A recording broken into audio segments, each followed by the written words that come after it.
Kemble is the village that lies about 4 miles from Cirencester and is the closest settlement to the Thames Head, the source of the River Thames.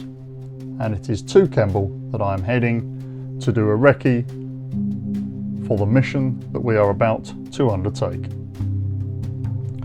It is said that if you fail to plan, you plan to fail.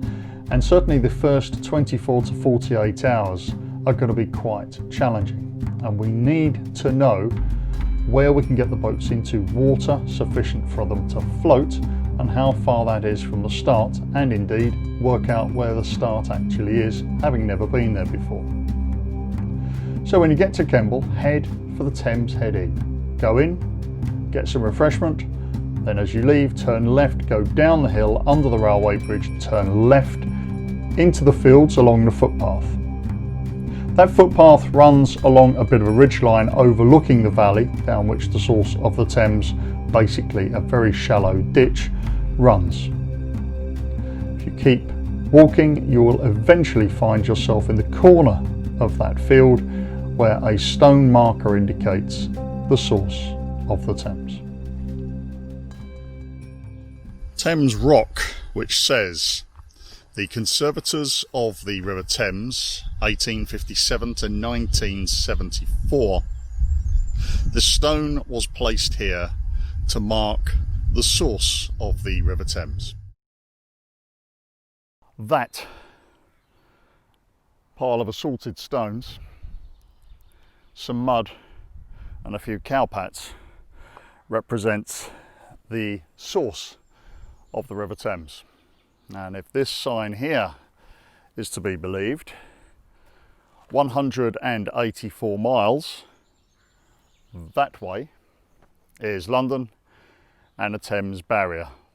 For those of you using new money, 294 kilometres.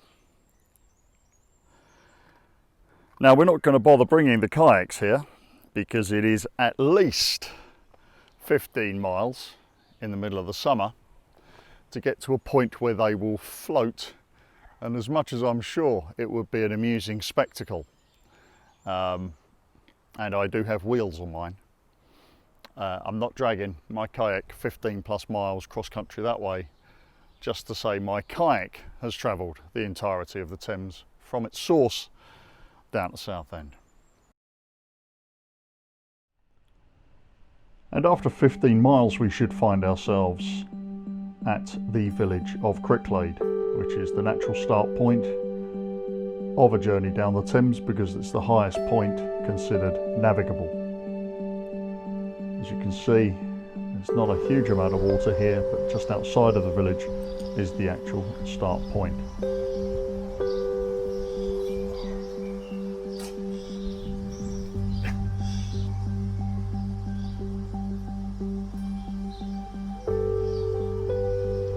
We're going to overnight here at the Red Lion, subject to CV19 restrictions, and that's because 1, it's very close, 2, it's a fantastic place to eat and drink, and 3, the owner is an absolute diamond, and we'll be looking after our kayaks as we walk to his pub on our start day. The next video will be on the start line on the day we start our walk and then our kayak to Southend on Sea. Thanks for watching.